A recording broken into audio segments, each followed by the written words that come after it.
Hello everyone, welcome to my class YouTube educational channel.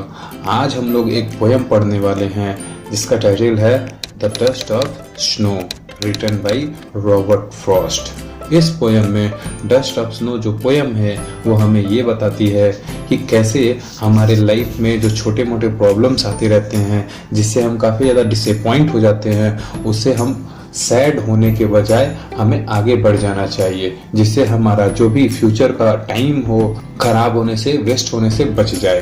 तो चलिए student, हम लोग इस पोयम को स्टार्ट करते हैं। The way a crow shook down on me, the dust of snow from a hemlock tree. Here, the current mood of the poet is very sad. Poet जो है इस समय काफी ज्यादा डिसअपॉइंट है। ठीक, हेमलॉक ट्री एक ऐसा ट्री होता है जो कि काफी ज्यादा, इसका हर एक पार्ट पॉइजनस होता है और ये नॉर्थ अमेरिका के एरिया में पाए जाते हैं। तो पोएट का मूड काफी ज्यादा डिसअपॉइंट है और ये जिस रास्ते से गुजर रहे होते हैं, विंटर सीजन होने के नाते इस हेमलॉक ट्री के ऊपर हर एक पार्ट पे काफी ज्यादा बर्फ, स्नो जो है इकट्ठा होके जमा हुआ होता है। तो जब ये रास्ते से गुजर रहे होते हैं तभी एक क्रो उस हेमलॉक ट्री के ब्रांचेस को हिलाता है, शेक करता है। तो जो भी बर्फ उसके ऊपर इकट्ठा हुए रहते हैं उसके ब्रांचेस पे, हेमलॉक ट्री के ब्रांचेस पे, वो पोएट के बॉडी के ऊपर गिरते हैं, जिससे उनका जो मूड होता है पूरी तरीके से चेंज हो जाता है। अभी जो करंट मूड है पोएट का वो काफी ज्यादा डिसअपॉइंट है। और देखो स्टूडेंट, यहाँ पे जब उनके बॉडी के ऊपर ये स्नोफॉल होता है, जब क्रो हेमलॉक ट्री के पार्ट को हिलाता है, उसके बाद से जब इनके बॉडी के ऊपर जो भी स्नो गिरता है तो इनका मूड जो है डिसअपॉइंटमेंट से किस में चेंज हो जाता है, हैप्पी मूड में कन्वर्ट हो जाता है। तो आओ बात करते हैं हम लोग सेकेंड स्टेंजा के बारे में। Has given my heart a change of mood and saved some part of a day I had rued. Now listen. अब इस स्टेंजा में पोएट हमें ये बताते हैं कि दिन का जो बाकी पार्ट होता है वो खराब होने से बच जाता है। क्योंकि होता क्या है, नेचुरली ये देखा जाता है कि जब सुबह सुबह हमारा मूड खराब, डिस्टर्ब हो जाता है तो पूरा दिन ही हमारा खराब होने लगता है। क्योंकि हमारा जो माइंड का कॉन्शियसनेस होता है ना, हमेशा नेगेटिव ही चलता रहता है। जैसे कि किसी का गुस्सा किसी और पे हम निकाल देते हैं। तो अभी क्या है कि इनका जो पोएट का मूड जो है अभी तक खराब था, मीन्स डिसअपॉइंट थे, ये काफी ज्यादा उदास थे। और अभी जो है ये क्रो के चलते, ये हेमलॉक ट्री के चलते इनका मूड काफी ज्यादा उदास से अच्छा बन जाता है। ठीक है, जिससे उनका पूरा दिन खराब होने से बच जाता है। तो ये है आपका dust of snow poem. Okay student, तो इस पोएम से हमें ये मोरालिटी मिलती है कि हमें भी जो हमारे जीवन में, हमारे जो लाइफ में छोटी मोटी इश्यूज आते रहते हैं, प्रॉब्लम्स आते रहते हैं, उससे डिसअपॉइंट ना होके फ्यूचर के लाइफ के बारे में सोचना चाहिए, जिससे हमारा बाकी का दिन जो है वो खराब ना हो। ठीक है, तो आओ हम लोग बात करते हैं अब इसके राइमिंग स्कीम के ऊपर। Now students, we are going to talk about the rhyming scheme of this poem Dust of Snow. तो यहाँ पे आपका राइमिंग स्कीम आपका होगा A B.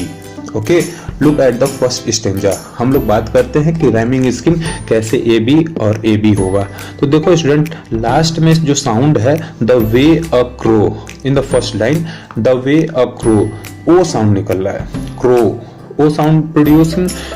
Now come to the second line, shook down on me means e sound produce हो रहा है ना, तो यहाँ पे आपको लिख देना है कि a, okay, and in the second line you have to write the b. Now come to the third line, the dust of snow. Now crow and snow is matching sound here na, then write the a and a in the front of crow and snow because the sound are same. Okay, from the hemlock tree, the last line is the hemlock tree. अब देखो student, यहाँ पे भी ई sound produce हो रहा है, tree and me also, then put there B and B. Now the rhyming scheme of the first stanza is A B. Okay student, I hope कि सभी बच्चों को समझ में आ गया होगा। अब हम बात करेंगे सेकेंड स्टेंजा के बारे में। Now has given my heart here t sound producing hurt. Okay, a change of mood here d sound producing.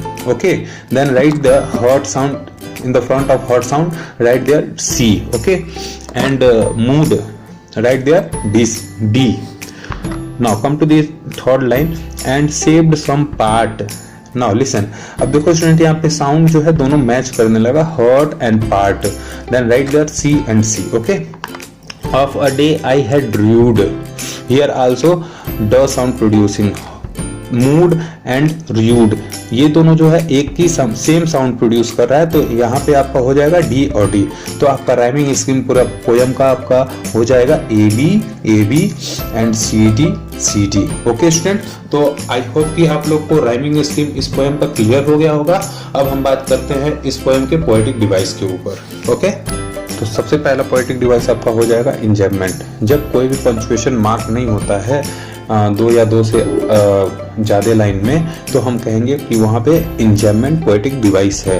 तो हम बात कर सकते हैं कि फर्स्ट स्टैंजा में देखो student, there is no any punctuation marks, no any commas, full stops. Okay, तो यहाँ पे आपका इंजैम्पमेंट पोएटिक डिवाइस हो जाएगा. सेकंड, दूसरा बात हो जाएगा आपका assonance. Assonance is also a poetic device. इसमें क्या होता है कि repetition of the vowel sound on the closely connected words in starting or the ending of the line. अब देखो स्टूडेंट, फर्स्ट स्टैंजा के सेकंड लाइन में आप देख सकते हो कि यहाँ पे वॉवेल साउंड प्रोड्यूस हो रहा है, जैसे कि शूक मीन्स इसमें ओ साउंड जो है वो प्रोड्यूस हो रहा है, डाउन में भी ओ साउंड निकल रहा है और ऑन में भी. तो यहाँ पे आपको स्टार्टिंग में ही मिल जा रहा है, ठीक है, वोवेल साउंड प्रोड्यूस हो रहा है. Then it is also called the assonance poetic device. Third poetic device आपका एलिट्रेशन आ जाएगा. तो एलिट्रेशन में क्या होता है, the repetition of consonant sound in the beginning of two or more कॉन्सेक्टिव words. अब एलिट्रेशन में आप देख सकते हो स्टूडेंट, एलिट्रेशन में कॉन्सोनेंट साउंड प्रोड्यूस जब होता है means beginning of the two or more consecutive words. तो सेकंड स्टेंजा में आपको देखने को मिल जाएगा हैज और हर्ट में, has given my hurt. Now listen student, how sound producing, has और हर्ट दोनों जो है ये आपका हो जाएगा alliteration poetic device. Now next बात करेंगे हम लोग कॉन्सोनेंस के बारे में. Consonance when the repetition of the consonant sound in the given line. Okay, तो वहां पे आपका कॉन्सोनेंस पोएटिक डिवाइस हो जाएगा. तो आप लोग देख सकते हो कि यहाँ पे इस पोयम में 4 आपका पोएटिक डिवाइस है, ठीक है. तो ये हो गया आपका dust of snow poem. Hope you all understand this poem, and if there is any remaining questions in your mind, then please comment on the comment section box. Okay, and don't forget to like, share and subscribe. Thank you student, thanks for watching.